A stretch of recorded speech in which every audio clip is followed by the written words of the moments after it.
What up, world? If you don't know now, you know. It's your boy RC, and welcome to another episode of the Pro Show Podcast with me, your boy RC. Today's show, I have a special guest, friend of the show, family, and I felt because it's March 9th, shout out to Big, what better than to have a hip hop artist from my city that I know personally come on the show. My boy Marq. What's good? What's good? What's man? going on, What's man? up with you? Shit, chilling. What's going on with you? Nothing much, man. Just music and work, working music Hey, in that order, vice versa, all that. okay, Like okay. that's all I've been into these past couple months, to be honest. All right, Just all right. literally that.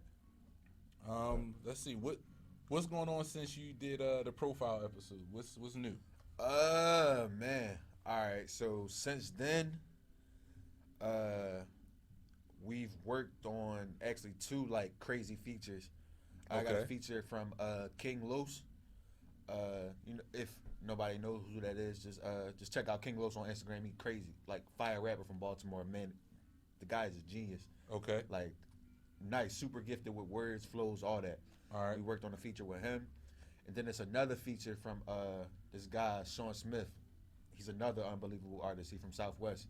Oh, be on the Southwest, lookout- most definitely. So yeah, be on the lookout for him. He's like crazy gifted, man. I actually I watched him like growing up as a young boy because Okay. he was heavy. He was real heavy in Southwest. He used to go by Young Savage or whatever. Okay, So he actually like just changed his name or whatever. Now he go by Sean Smith, and the dude is crazy lyrical, crazy gifted, all that. So we got Alright. it for him. Did a couple shows. I just did a show in Queens early in January. I just had a show yesterday at Chuck's Alibi Bar with Ines. okay. Shout out to Southwest again. Southwest again. Southwest Ines. again. If y'all know who Ines is, make sure I check him out. Yo, If you don't know who Ines is, that's on you. Like, Yo, seriously. I don't know how you not know him. yeah, I was in 4th grade, like watching Making the Band. Making the band. Yo, and it was just like, yo. When him and the boy, what's the boy from Miami? Who was that? Was that Chopper or Dylon? No, Fred. Fred, With the boy yeah, Fred. yeah, They yeah, were Fred. always rumbling. Yo, they was rumbling on the steps, dog, like getting it in. I'm like, hey, yo, that shit is wild, dog. But yeah, man, I connected with him last night. Okay. Gave me his email, or whatever. He told us to send him something, so we working on that now. All right. So we gonna get that feature. We gonna get that popping off later this year. I actually got another show next week. It's more of a poetry jam type John. It's like a spoken word John. And then I got a Lyrics is lyrics. Yeah, That's seriously. just how I feel about it. seriously. And then March 28th, I got another show out in Queens. Okay. So I'll be out there doing my thing or You're whatever. making your way outside of the 215 bubble. That's Yeah, good. man, I I'm, got I'm you. happy for you, man. Got to, man. That's where it's at. Like you gotta venture out. You gotta be social in other places besides your hometown or whatever. I feel as though, like, you want to broaden your horizons. You want to meet new people. You want to be in different cities. You know, just to experience what they got and who they got. So you know you can make that a part of like your music or whatever, and then you know, Okay. you gather those acquaintances and you can just build. You can All just right. keep building from that. So for sure, man. But that's really it for real. I'm working on a project now. It's called Bastard. There's no actual release date, but I want to release it in July. Okay. That joint it's gonna be my second project. If y'all ain't know, I released a mixtape back in 2016 called 88 Seasons. Dropped it on SoundCloud. But like Okay. we're revamping like our whole thing. Urban Distribution, that's our music group or whatever. All right. So like we're just switching everything up because we gained a lot of knowledge since then. So we're going about things the right way. Now- We know how to do everything. Are you going to be solo project or y'all going to be grouped? Like 2-man group, 3-man. So how it's put together, Urban Distribution is me. I'm the artist. My man's Zeke. He's the engineer, producer. Okay. And then we have another artist by the name of Karan. He's more so the write, like he's a ghostwriter type thing. Okay. So like he's behind the scenes writing or whatever. But really is right now it's just my solo projects. But Okay. of course, everybody's input is on these projects. So like So it's not just your baby; it's the group's baby. Exactly, It's a exactly. collective. Like so Karan, he might write something or he might help me with a melody or something. Okay. And then we finesse it from there. And then Sam, well Zeke, he'll do the production for damn near the entire project. Okay. And we go about it like that. So that way it's like all our shit. Like right. We can call it like our own for real, because you don't have to venture out. Everything stays within the camp, so right, that exactly. way, whatever money y'all put into it is coming from y'all, and it comes back to y'all. Exactly. Yeah, okay. We got a whole lot invested in this, man. Like that studio equipment, man. Like everything is us. Okay. Like for sure. Like it's no outside forces acting on it. It's literally just like us in this bubble, just creating and doing what we love, man. So for sure. All right, I'm glad to see you doing something you love. Like, not many people get a chance to do something they love. Like, it took me a minute to find out that I love this podcasting thing. Whereas it gives me a chance to talk to people, reach out to people. The days when I do my soapbox for my podcast, just me feeling, basically putting my feelings into a form of energy and the energy into the podcast. Right. And that's how I view it when I hear about a new artist and they might be it a rap artist, something they say in their lyrics, it's like, dang, he killed that. Right. Or hear R&B artist, like as they pour their soul into a song and they might hit a certain note and it's like it strikes you here. You like, damn, they feeling it from a creative place that not everybody can understand, but to a level where, like, I've done different things. I used to draw. I love to make people laugh. That's my number one thing overall. I love my podcast because it allows me to put what knowledge I've gained growing up, right, and then also put it into a funny way, because someone could preach to you and it's like it may get through to you, but if they have a funny anecdote to go along with it, you remember the anecdote, right, and you also remember the message. Got you. So if I have a funny story that'll help somebody learn their lesson as far as not messing with a crazy broad, or how to go forward with dealing with, you got an issue at your job and somebody tells you an anecdote on how to, that makes you deal with your work situation to the point where you might, damn, I hate this job. Oh, I don't want to go in today. Oh, this is getting on my nerves. And then you think about that anecdote while you're at work, it puts you in a different frame of mind. You're happy, you're laughing. That level of endorphins being released in your body, it's like, I can do this last 2 hours. This ain't nothing. And that's why, that's part of what I like to do. My podcast, to introduce the world to people that aren't known outside of Philly, outside of my circle or outside of their circle, because you have a circle of people that I don't know, just like I have a circle of people you don't know.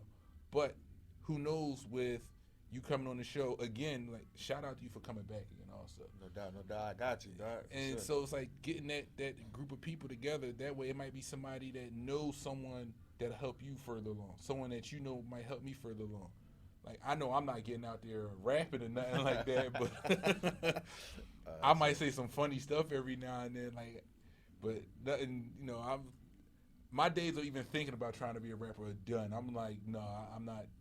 My mind doesn't think that way. I always thought that was amazing how somebody can just come up with something off the top of their head to rhyme for 16 bars, or sit there and just rhyme for a minute and a half, and it's not, we're not talking about cat, bat, fat, rat. No, we're talking about to put their words together to even tell a story about what's just something. It don't have to necessarily be true, but just to come up with a story off the top of your head and your words. I was like, man, that shit always amazed me. I think that's what fascinated me about rap more than anything. I could sit there. I've written poems before. I've written poems to chicks. I've written poems just on the strip because it was something in my head. But to be able to do it to a melody, to a beat, it's something totally different. And I always thought that was amazing. I feel that, dog, because I got into this writing poetry. Okay. That's how I started, in second grade and shit, just write poetry to shorties or whatever. And then, eventually I start doing it a lot more. Okay. I was like, all right, let me get a beat. And then I start writing songs for shorties. and then that grew, and then I started talking about myself. I was like, oh, so I can do this a little bit, but I never took it serious. Okay. So like I definitely see where you're coming from. It take a lot. Yeah, it's one of the things where you, like with anything, you have to practice it. You have to. The more you do it, the more it becomes second nature or muscle memory. Yep. And so like, I've been on stage before. I've only done it once or twice, but I figure if I did it more, then I get used to it. Just like when I was doing the acting. The more I was doing it, the more comfortable I felt, to the point where it was almost second nature. Second nature, for sure. It is like that. Well, I did the show last night. I didn't go on fraud. That was the first show I did. I said I had a little show in January, but it was just like a more intimate gathering. Okay. Hey, work is work, man. Right. The last like show that I had with a crowd full of people was the end of November. Okay. So what's that? What? December, January, February, March? Damn near 4 months since the last time like I actually was in front of like a huge crowd. So of course I still had like a little bit of jitters or whatever. Yeah. And shit. I mean, like, but you used it. You probably used that to fuel that love for the hip hop, and you used that to make your performances like, yo. I look at it as, all right, when I did my first show, I was like, I was nervous. I recorded it. I listened to it. Was like, Then I did my third show. I was like, all right. And as I kept doing them, I got more comfortable with talking.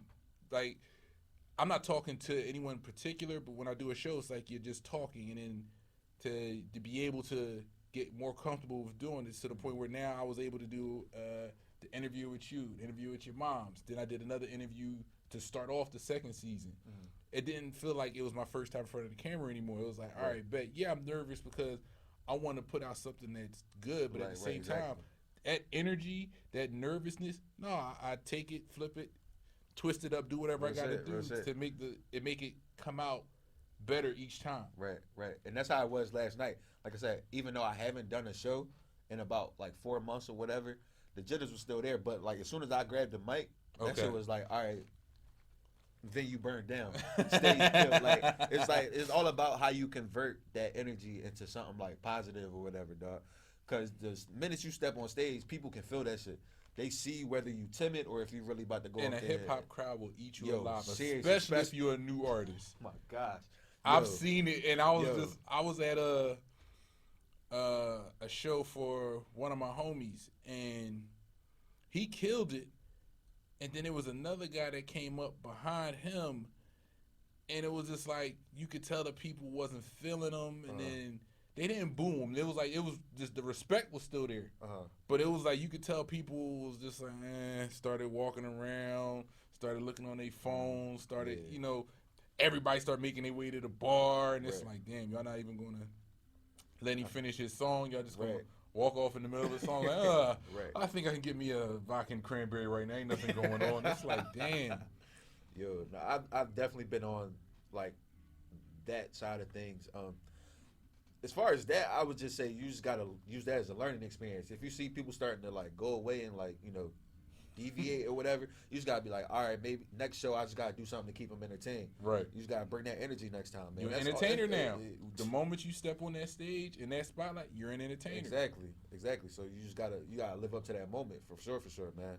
Like, don't choke when you go up there. Like, don't do what was my man name in 8 Mile? Papa Doc. It was like, yo. He was like, yo. Yo, he ain't even get no bars out. Yo, he didn't get half a bar, quarter bar. Yo, that was funny. Yo, that's like one of my all-time favorite movies too. You want to know what's funny about that? To see his progression in acting. Who? The guy that played Papa Doc, Anthony Mackie. That is true. Like, you think about it, he went from that.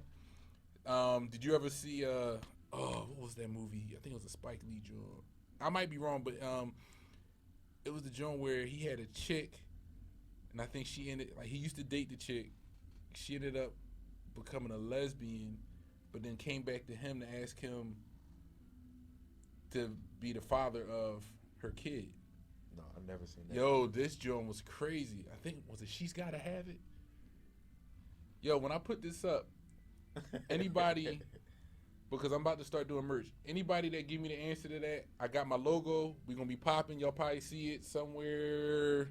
I'm going to put it somewhere on the screen there. But yeah, you get a complimentary sticker for giving me the answer. If let me know if I'm right. I want to say She's Gotta Have It, but it was like the movie was dope, and just to see him in that, and then his movies along the way.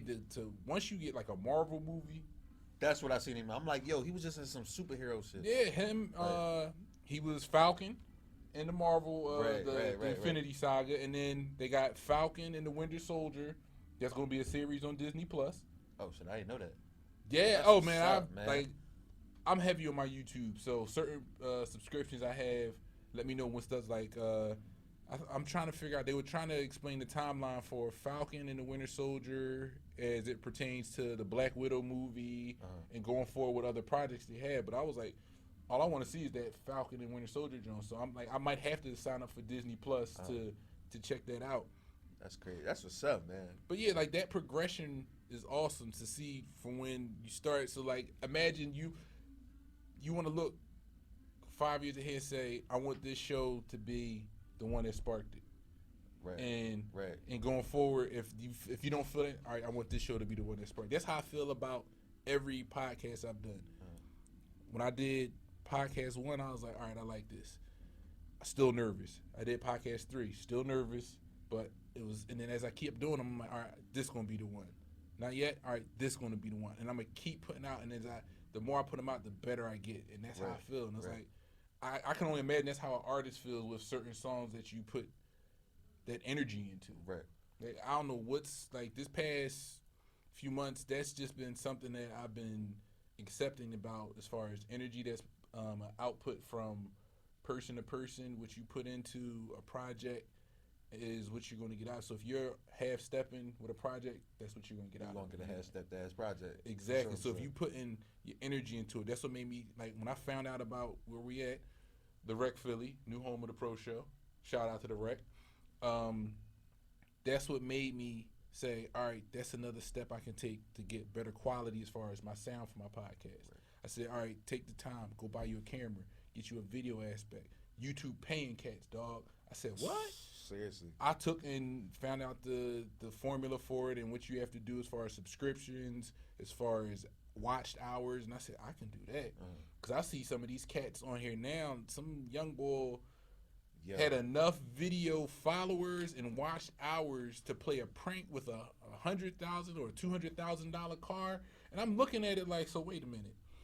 Chances are you'd have made money off of your videos going viral, but you're like, what he went viral for, sometimes I look at it and be like, am I really watching this? Bro, they got and toddlers playing with toys on YouTube, making crazy bank. What's the kid? Ryan. The kid Ryan. Yeah, that's his name. I'm like, damn, I should know that. But it started as something like that to the point where now toy companies send him toys for him to play with. I'm like, this shit is unbelievable. My son watches this show. My little sister too. I laugh sometimes. Like, I look at Ryan watching Ryan and laugh about it. So it's like, but it's out there. And then like some of these other guys, not to take away anything from them. Hey, you got the views, you got the subscriptions. More power to you. Right. But I think I could do something that has a little quality to it, a little more, little potent. You know, something that, you know. I said I could do that. I know I'm not going to like sell my dignity on YouTube to get my views, but I figure I could put out some quality content and acquire the same goals and move forward. Like, granted, I'm not going to play no prank with no $200,000, $100,000 car. I'm parking that shit up and then I'm whipping it when I want to whip it. It was funny because the prank was he left the keys in it and left it running, and it was supposed to be a joke because he had a kill switch. And he did it once, and he comes up and somebody, hey, that's my car. And he's recording this, person gets out. And then he does it again, and he's hiding in the bushes. But I think he's out of range of the kill switch. Person burned off in the car. I was like, yo, that's funny. Yo, that's It's funny for the hilarious. wrong reason. It's like, that's what you get, dickhead. Hold Yo, the kid. I would have been crying. I'm like, bro, yeah. And I don't know the bull's name. Like, Yo. I know my son's brothers were watching it, and I just looked at it like, how many views? And that's the first thing I did. I said, how many views does this have, though? I said, whoa, that's a lot. I know I could put out better content than that. And it was like, I mean, the dude did something else where he had like a little fight club. Nothing too, like, they got gloves on, and they, you know, and that one, it was watched. I watched it, and it was like, all right, he about to tear this bull head off. And then the bull, you know, got smacked, and it was like, oh, okay, now I'm interested. What these problems, big fella? Yeah, and that's what it was. It was like, you just thought, and the thing was, he was big and slow, and that's what it was. Oh man, he didn't have the stamina to continue for the whole fight because they didn't have a ring. And it's not like they were fighting in a small room. They were like outside in the yard. Yeah. And it was like, you know, your homie trying to, like, no, you're not going to be able to manage that. Yeah, so, but I see why that video got the views. For whatever reason, we love to watch somebody get knocked out. I'm about to say, yeah, we love violence. You love to watch somebody get knocked out. It's like, ooh. Right. Like how, like, I think I heard more about what was it, Tarver? Was that the most recent boxing joint? What, Deontay Wilder? No, there we go. Wilder. My bad. Tarver. What the hell did that come from? But Wilder and Fury, oh my God. I heard more about it from social media before I even got a chance to see it. Like, they was like, yo, they said the bull looked like Martin off of that Tommy Hearns episode. They made jokes about something. He couldn't open his iPhone with the facial recognition because it didn't recognize. Yo, him. that's like, out of pocket how they doing that. They flamed the shit out of bull. Yeah, it's fucked up. It's fucked up, man. I just thought it was funny. Yo, but honestly, I hear a lot of like theory around that shit about like the technicalities that went on in that match. Okay. I'm actually like checking it out now myself too because a lot of people was telling me about it, and it's wild. From like what I'm hearing like he was using like the bull Fury and shit. He was using like the part of his wrist with like cement on it to smack him and shit. It was a whole bunch of crazy shit, man. Now, I'm checking it out. I'm gonna look into it, but like, see, here's the thing about that. I know a guy I work with. Boxing is his thing. That's what he's into. And he was saying the guy, I think he was it rehab or something. He basically had like one fight before he fought Wilder. And if he gave Wilder that work with barely no time to train, if he had time to train for this second fight, and I'm thinking to myself, if you almost lost the fight the first time against this guy that didn't really train much, and then you gave him time to put in legit training time and to watch film on you, you got a high chance of getting your ass beat. That's true too. And sure enough, that's what happened because it's like, and somebody even said it, he's a good fighter, but he's not a boxer. That makes sense. Floyd is a boxer. Yeah, that nigga. Like he got hands, but he's also a boxer, so he knows how to handle himself if he gets in trouble in a match. All right, let me do this. Let me move around. Let me use my advantage, big, smaller, big, right now to regain the advantage. Right, because it's like I've seen fights and like I'm still having trouble understanding that. How does that work with the fight card and all of that, and who won what round? And I get the part of punches landed, all of that, but just how the judges decide. Like if they landed roughly around the same amount of punches, who's this judge and what makes you the authority to say, all right, he was better because of this, because he threw a better right hook or he threw a better left hook or the jab. Like, I was like that part of it. I'm like. And I'm guessing they probably get paid a decent amount of bread for being a fight judge. That's crazy if they do. Like, you can just decide like that. Yeah. Like, yeah, fuck all that. That's why I'm not a boxer. That's why I'm not a boxer at all. Fuck all that, man. That's what crazy. Up, world?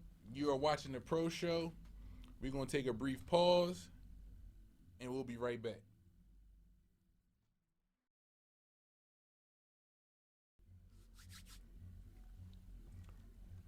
Welcome back to the Pro Show with me, your boy RC. What's good? My special guest, Marq. And I figured it's only fitting that I have him kick a little something so y'all get a taste of his skills, and if that's cool with you, like. Oh yeah, no doubt. I'm an artist, man. That's what I do. Like, all right. That's what I do, dog. So. All right. Well, let me get into it. Let's get into it. All right, I'm gonna let you do your thing. Damn. Hold up, chat. I said, time to go off in these fireballs. Every line in this rhyme getting hit by a Molotov. I'm killing everything, no condolences for your loss. Talking shit cause you going off that liquor, get smeared off. You run that risk when you grotesquely sip. I'm with the sits, I hop inside of a Lear and 50 cows be equipped. Turn your house into bricks, or I might pull up in Rory and just joust through your bitch. That's bestiality, kid. When I rap, I do the same thing fatalities did. And I'm taking the mic and it's like I sniff cocaine when I write. I maim when I go insane. Been caught too often deranged and I slaughter your starter jacket and then I target your brain. Off with these chains, carry Mac 10s to practice my aim. I never back down, more dangerous than Chi-Town. Move through these streets with a crown on my head like I asked to be dead. No Teflon vest, just Nike Techs, no flaunting my bread. Stop the murmur, I ain't come here to rhyme, I came to murder shit. This something I can wipe you off of the surface with. Put you in churches, every verb is a curse. No need for nurses when y'all hear these verses. I got y'all nervous. Should probably drop to your knees for a worship or offer a service. Cause ain't no coming back after I close these curtains. Then I'm outie like I work for the Germans. Tight skirting when you hear this, know the king of hip hop is this person. So pick your casket out of time and a day. Photo shoot fresh, you niggas about to go on display. When I say niggas that don't specify religion or race, choose the Holy Cross or the Holocaust, you're dead either way. You move too fast, you niggas should have slammed on the brakes. Save your disgrace, but you end up with your palm on your face. Had a better chance of survival having your tree laced. Guess you really wanted this smoke like it's National Weed Day. Yeah. Oh, well, could you not do too much fire? I gotta come back here and do other shows. Don't burn it down. That was just a little quick something, man. I appreciate that, man. And it, like, yo, I feel like I said, I figured March 9th, I gotta at least get a rap artist. For sure, man. R.I.P. the Big. R.I.P. the Big, man. Yeah, because that's one of the guys that I still listen to this day. Yeah, for sure, man. It's guys that are coming up I listen to, and like I follow you because I wait to see what you're gonna say next.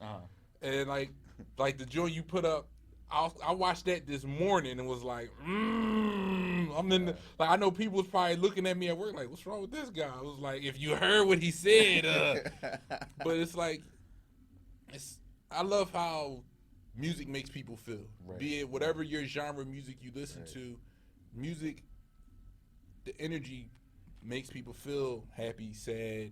It might take you back to a time where it made you think about how you were feeling and how you came out of it, how you've progressed to a point where you were therapeutic. Yeah, it's definitely therapeutic. It's therapeutic for sure. Like if I'm mad about something, you know, I might get in my rock bag. Shit, I might throw some X on or something, man. Yeah, and then like, and then when I'm like, the craziest part, I can listen to Styles P and get in a better mood. As angry as some of those raps are, or if some D Block, Jada, Chic, like some of the they don't have friendly songs. Like I mentioned in other podcasts, my son has his tablet. I tell him to go to bed one night. He's quiet. I'm thinking he's going to sleep. Next thing I know, I hear Styles P coming out the tablet. I look over there, and he like this. He done flipped the joint. He done playing the fireworks joint, tapping on the joint. I'm like, yo, dog, chill. Yo, that's funny as hell, though. Here's Styles? The kicker. I took the tablet from, turn it off. He goes to sleep. A week later, he at the crib. All right, Ryan, he's asking for an apple right here. Let me cut your apples up, peel the joints. I give him his apples. He's sitting at the table. I go back in the kitchen to throw the pills away. What do I hear coming out of the living room? He's playing Styles again. Styles again. Yo, I'm like, yo, how did you find this song again? Hey, yo, he on to something. So here's the thing. Before I could get all the way in, he touches this joint again. Guess what he's playing now? Meek Mill's. The same song, it's the same melody, same beat, but it's the Meek Mill version of the song. Because I think Meek did it first and then Styles did like a version. I'm trying to remember what's the joint called. I want to say is GHB or GBH, and then Meek John is FHB or FB, something like that.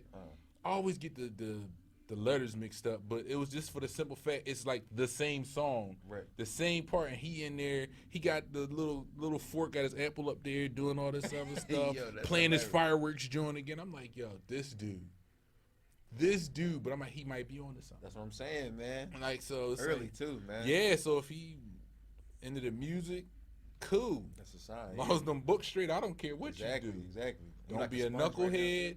Get your books done. You could be what you want to be. Be whatever you want to be. That's you know, end goals. Like, yo, I want him to be happy with what he does. I don't want him to get to as old as I got before I found something I was passionate about that I wouldn't mind doing as a career. I want him to, you know, if he finds it 16, 17, 20, hell, 30, don't wait till, like, I'll be 40 this year. Don't wait till you on the other side of your days before you realize this is so. It's like whatever monster he wants to create and feed to be on that positive note.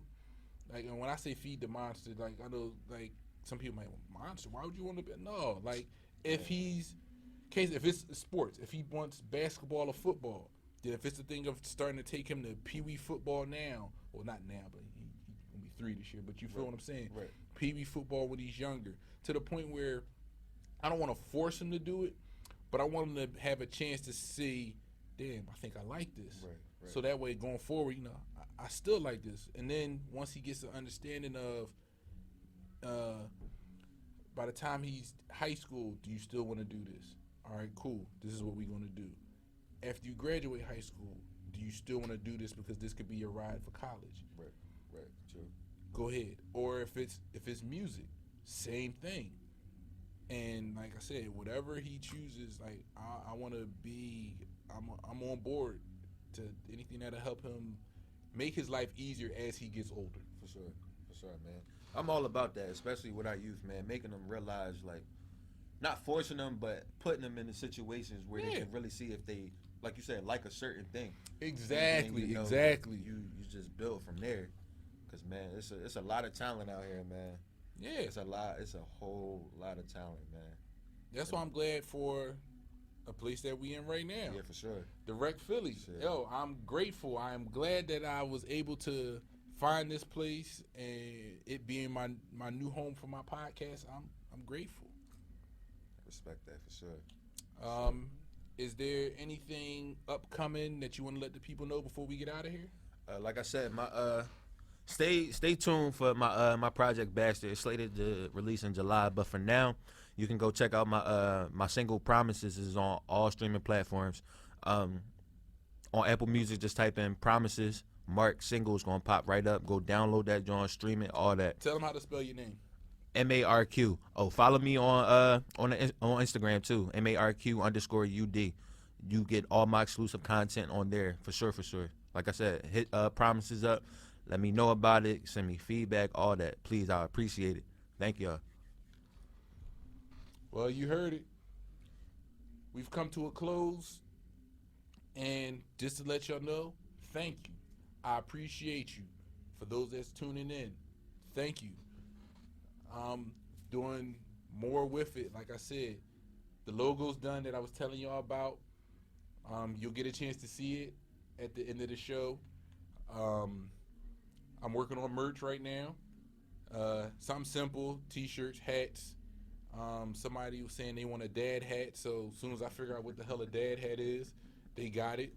But yeah, this has been the Pro Show with me, your boy RC. Special thanks to my guest Marq. Hey, And until next time, I'll holler at y'all. peace.